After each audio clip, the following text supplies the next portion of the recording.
وَآتَ الْمَالَ عَلَىٰ حُبِّهِ، مال کی محبت کے باوجود اسے اللہ کے راستے میں خرچ کرو۔ اور یہ نوٹ رکھیے گا، یہ زکوٰۃ کا ذکر نہیں ہے، زکوٰۃ چوتھے نمبر پہ آ رہی ہے، دوسرے نمبر پر اللہ نے نفلی صدقات کا ذکر کیا ہے۔ وہ مال جس کی محبت تمہارے دل میں موجود ہے، اس مال کو اللہ کے راستے میں خرچ کرو، تاکہ دل سے وہ دنیا کی محبت نکلے، اللہ کی محبت وہاں آ جائے۔ کیا خوب شعر ہے جو شاید اسی آیت کے ذیل میں خواجہ مجذوب نے کہا تھا۔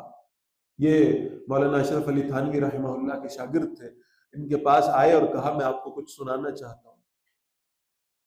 تو حضرت تھانوی رحمہ اللہ نے فرمایا کہ جب پہلا شعر سنا نا تو فرمایا اگر میرے پاس اس وقت کے 1,00,000 روپے ہوتے تو میں اس پہلے شعر کے عوض تمہارے قدموں میں رکھ دیتا۔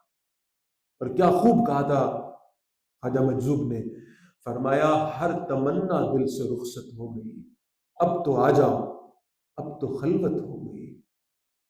یہ دل سے دنیا کی محبت نکلے گی تو اللہ کی محبت دل میں آئے گی۔ وہ وحدہ لا شریک ہے، وہ جس مقام پہ خود رہتا ہے وہاں اپنی برابری میں کسی اور کو برداشت نہیں کرتا۔ وہ کہتا ہے دنیا کی محبت نکالو گے تو دل میں میری محبت آئے گی۔ اور دنیا کی محبت نکالنے کا طریقہ کیا ہے؟ وَآتَ الْمَالَ عَلَىٰ حُبِّهِ، اس دنیا کو، اس مال کو، اس کی محبت کے باوجود اللہ کے راستے میں خرچ کرو، پھر ایمان مضبوط ہوگا۔ اور کن پہ خرچ کرو؟